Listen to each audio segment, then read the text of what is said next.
SmartSpin2K soldering. Items that you'll need, obviously for the PCB, we're going to need a PCB. This, you can just grab the design files off the GitHub, and I have PCB make them. There may be other better manufacturers, I don't know. PCB honestly is the only one that I've used, and they ship fast. They haven't done me wrong, so I just have been sticking with them. This is a board that's going to have components soldered on both sides of it, like this one here that's already been done. So you can see the ESP32s on one side of the board, and on the other side we've got the TMC driver, a couple of capacitors, resistor, all of the JST XH connectors, and the little power supply. So you just have to, probably the biggest thing about building this PCB is you just want to make sure that you have everything soldered on this side here before you put the ESP on this side, because it completely covers up all of the through holes for the other side that you need. And yeah, I've had to go backwards on these a couple of times to remove the ESP32. It's not horrible if you have solder wick or another way of getting solder off. It's not the end of the world, but 30 some pins, it's not fun to remove either. So yeah, the PCB, and there you'll notice also, if there's any doubt, there is a note on the silk screen here that of course you can't read on the camera, but it says solder ESP32 last, so that's on the side that you want to solder last. Then obviously for stuff that you'll need the JST XH connectors up here, a 2-pin, a 3-pin, and a 4-pin. The power supply, which is this little guy right here, 1.1 microfarad ceramic capacitor, and honestly the values on these capacitors can vary a little bit. We just really want like something small, a 0.1 for the fine frequencies, and then on the low voltage side we need something around 10 microfarad is nice to have. And then, which is this guy actually, I've got 100 microfarad here, sorry. And then on the high voltage side is what I'm saying, we need something around 10 microfarad, but the important part is you want it double rated, your voltage for your input. So we're using between 15 and 24 volts on these, so make sure that you use a 50 volt rated capacitor for the input side. And then of course the TMC 2225 stepper driver and its heat sink, which we'll put on later. The first thing that you really want to do is, probably before you get too far along, well, the very first thing, take your ESP32 and flash it with the firmware and make sure that the firmware works. Most importantly, make sure that your Wi-Fi in and out works, that you can connect to this, that the hotspot works, all of that, because I've run into probably, I don't know, I would say almost 2 or 3% of these have Wi-Fi issues. So you want to make sure that you get that straightened out before you actually make the board. And then the other thing is, there's a little potentiometer on the TMC 2225 that adjusts the output current, and we'll be setting the output current via the software later, but this kind of sets the absolute max current. And since we'll be setting it via software, you probably won't be able to see it with my iPad camera here, but there's a little detent on this potentiometer, and you don't need to turn it far. It's just 3/4 of a turn to the left is what does it. In there, you'll hit that detent, and there it is. And yeah, this screwdriver looks way too big, but the way that these potentiometers are, it's kind of a flat area in the middle of the Phillips. I think they're sort of made to be driven by like a hybrid flat screwdriver, but that all of my precision flats are either way too small or too wide. So that number 1 Phillips actually seems to work pretty good for me. So now that you've gotten those 2 items out of the way, then we can go ahead and start soldering. So warm up the iron, which that should just take a second here. Alright, so before we start soldering these, just make sure that you get the right side first. And this is the right side because this one says solder last. So we're working on this side. And it works best if we do the JST XH connectors first. There's a little bit of an order that you kind of need to do with these two. Both the 3 and the 4 pin connectors go with little notches towards the middle of the board.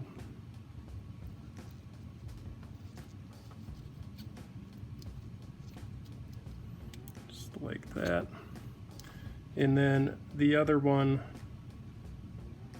goes with the notch actually away from. And that's just because of how these kind of clip in and where the spacing needs to go. Once the wires are clipped on. So then we can just take that, flip it over, put it on our bench, and I just use the mechanical fingers there for a little weight. That keeps everything square on the table, and then just kind of take a look at it from the side, make sure that everything is straight how you want it and flush so the connectors aren't sticking up. And then go ahead and put a little bit of solder paste on flux. And the flux isn't, we're using flux core solder also, but see, technically you probably don't need the extra flux, but I just find it makes the rest of the work a lot cleaner looking and a lot, everything's just better with some flux. And if you're jittery at all soldering, the flux also kind of keeps your solder on the pads, a lot of less issues with bridging. So all right.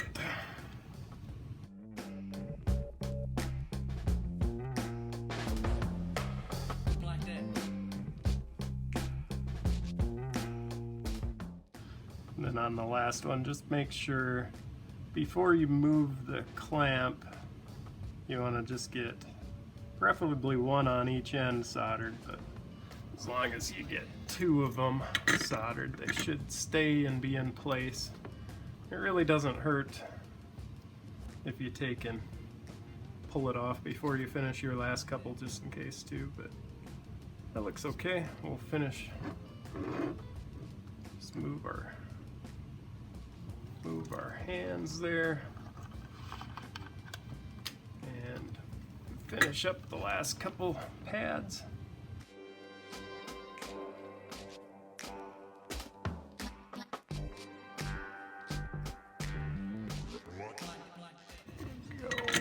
Let's see if that looks good. Just check it out and make sure that there's no bridging. Not a ton of extra flux, and that you obviously got all of the pads too. Then before you solder any more on this board, I actually found just a regular pair of angled cutters works best for cutting the leads on these. You can use flush cutters too, but I just found when I'm doing a bunch of these, the angled cutters, you can just hold them as tight as you can against the board and it cuts at the right height. With the flush cutters, if you have to be a little more careful about how you're holding them on the board. So with this, you can just hold it perfectly flat with the flush cutter and take the whole row off at once, just like that. Alright, so now that those are on, that probably could have been a little straighter there, but it's not bad. So next we'll take and do all these little capacitors. So the low voltage side is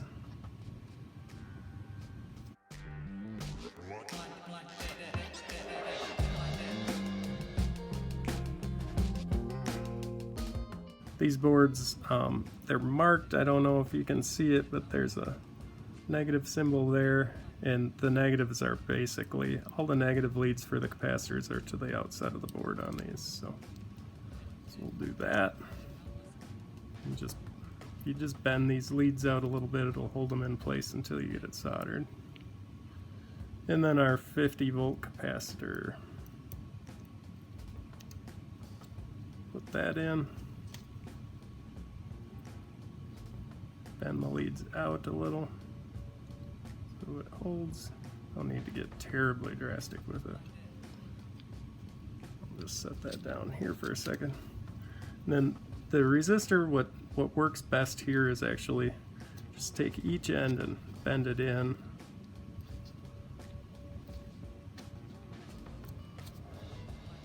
Completely flush.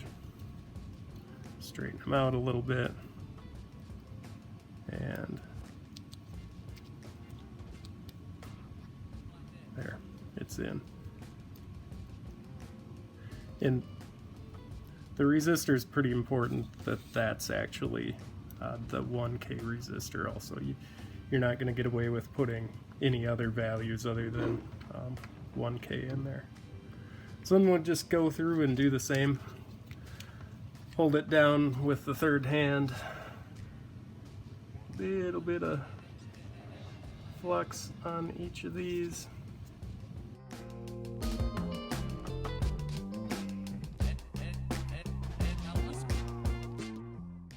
And then go through and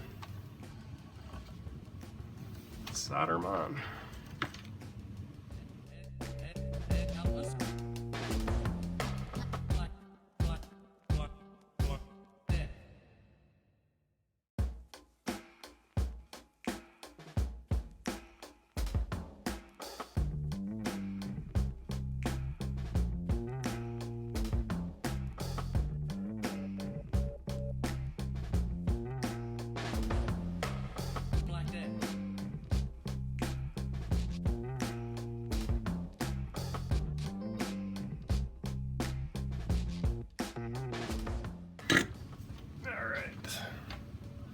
So those should all be on. Same deal, just make sure everything is soldered and no bridging anywhere. Looks good. And then we'll just take and same deal, just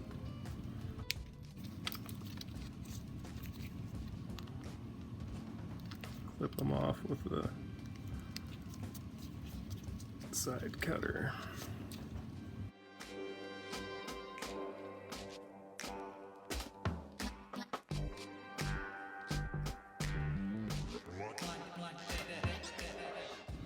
A little bit of something there. That's one of the things when you bend those tabs over, or the bleeds over, in order to hold them in the hole. You don't want to do it too much or you'll have problems with the side cutter. Alright, so next we'll do the power supply, the Raycon power supply.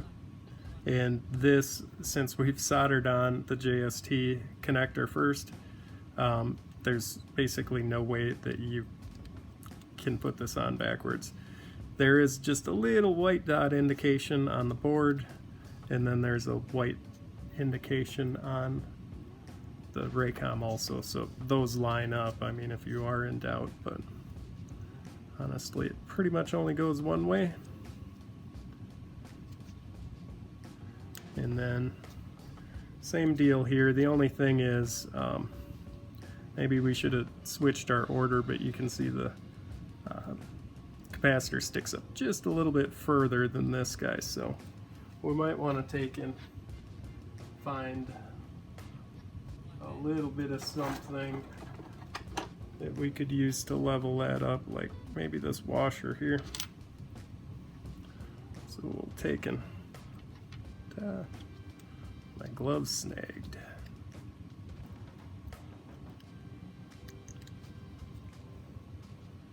So we'll just take and put it on that washer.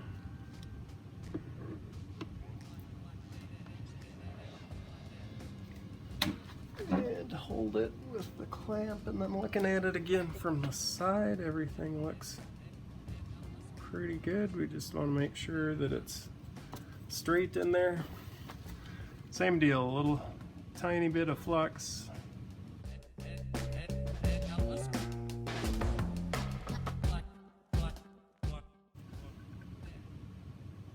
see, I didn't move it, it looks okay.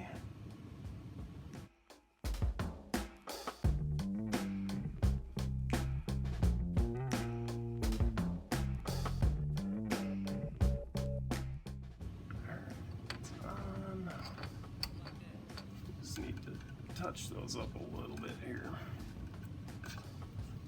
Cameras, third hands, everything's in the way. It's hard to get the angles that I'm used to here.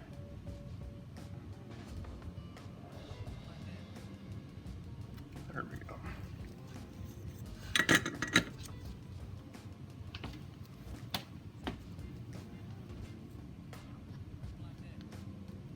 Looks okay.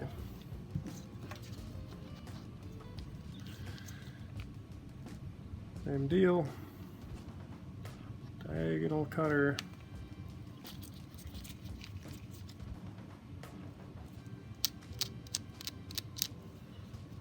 And then we've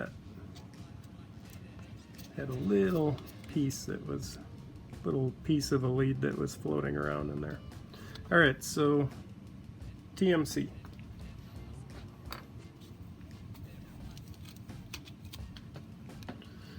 Take the TMC out. Easy way to think about these is the side with the UART on it is the side with these long pins. It's also kind of labeled on the board where the UART is, but also remember these are the motor outputs are on this side. So if you think the TMC has the long pins on the UART side, that means the motor side has to be opposite. So you want the side without the long pins over here. It should just, these normally match up pretty good.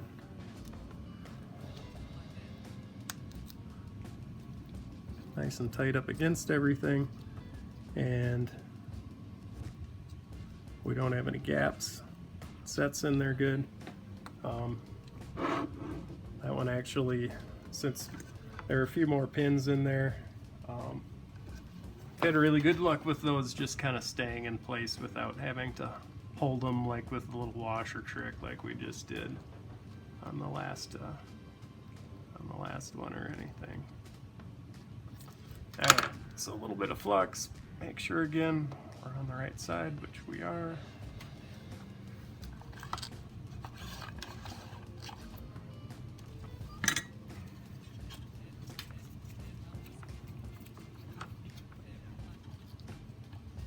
Straighten up that soldering iron cord.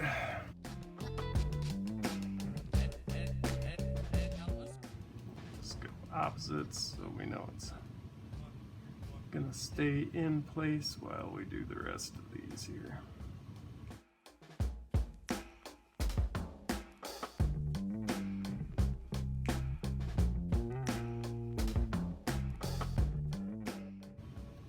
one of the nice things about using these step sticks in the dev kit also is, with the exception of the capacitors, and honestly the Raycom power supply is probably the most heat sensitive thing we're dealing with, but that's just it. Using these daughter boards is nice because since you're just soldering pins on the board, you're not having to worry about getting too much heat into a sensitive IC or anything.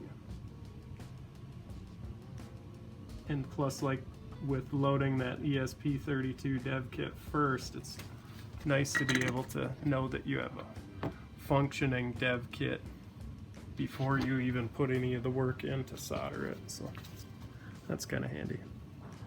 Alright, all of those look good. I don't see any shorts.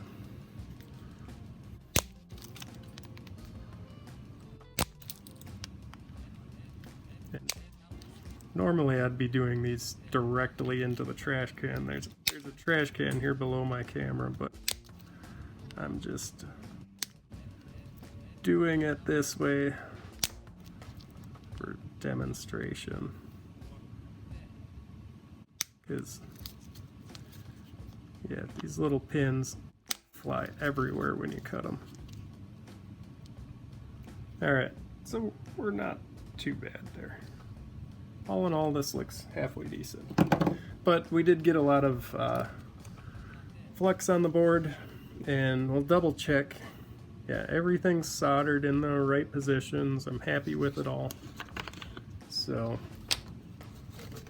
we'll just take some isopropyl,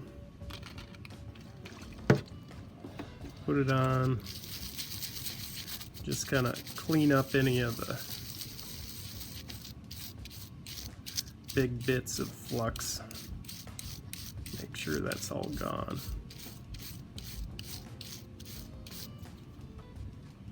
Looks pretty decent.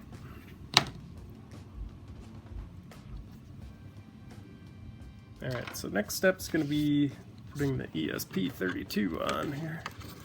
Put the cap back on my alcohol.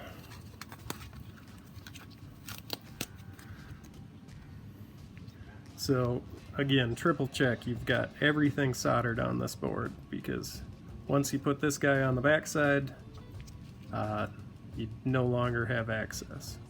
And we're happy with all of our soldering pads in our job, and there are no bridging. Everything looks pretty good, so we're ready. Then we'll just go ahead and put the ESP32 on, which is pretty easy. Normally it helps if you, sometimes the ESP32 pins, you'll get them and they'll be a little bit crooked. So it helps to kind of angle it in like that. And the nice thing is this guy's pretty flat on the backside, so we can just take right away, put it down, and it helps to add a little bit of weight on the side that the actual ESP32 chip is on. That'll keep everything nice and flat for our first couple of solder pads.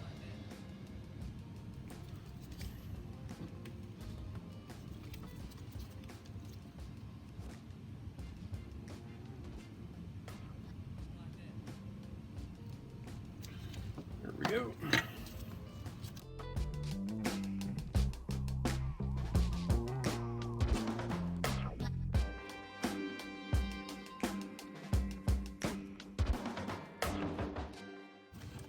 Opposites a little bit like that, so we'll get this thing anchored nice, and then we'll just go down, fill it in.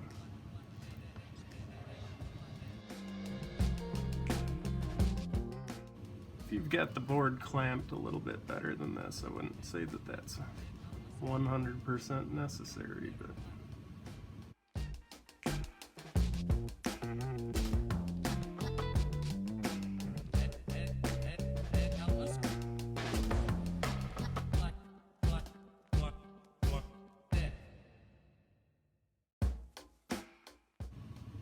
and we don't have terribly big pads on this side either because of the proximity of the components, so it's easy for me to get too much solder on these pads. I'm actually putting a little more on than I probably should be right now.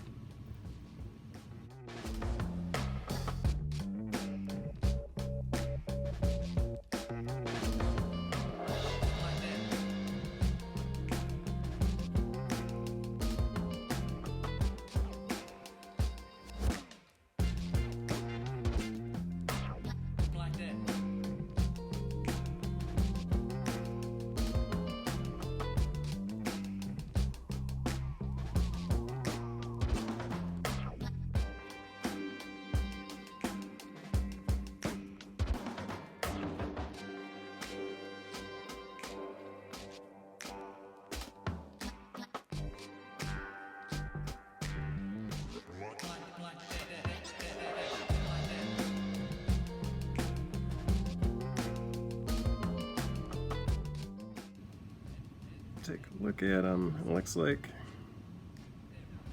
it's always hard to tell, but I think I've got a couple in the middle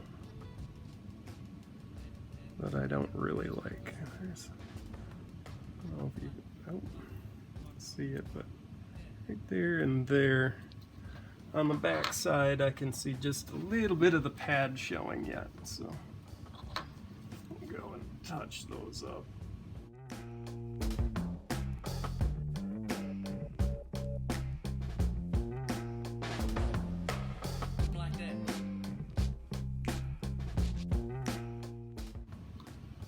Saw one on this side here too.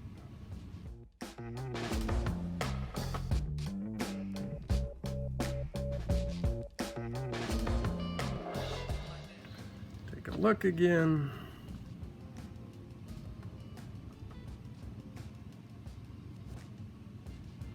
Pretty good. Maybe just one here. Normally I don't have these problems, but I'm kind of trying to solder at the end of my arm so you don't have the back of my head in the picture the whole time too. Makes seeing just a little bit more difficult. There we go. Now we're good. That all looks pretty good. And then again, look for bridging. I'm not seeing any. Everything looks okay there. And these, I haven't really seen a downside to leaving them long, so I've just been leaving this side long. And that's it. Then put the heatsink on, which you just want to do that before you install it. But you might want to leave it off for a while because you don't want to lose it. If these get taken, once they're installed, if they get bumped off, they don't stick good again. So I normally wait until I actually build the rest of the smart spin to put this on. And that's it.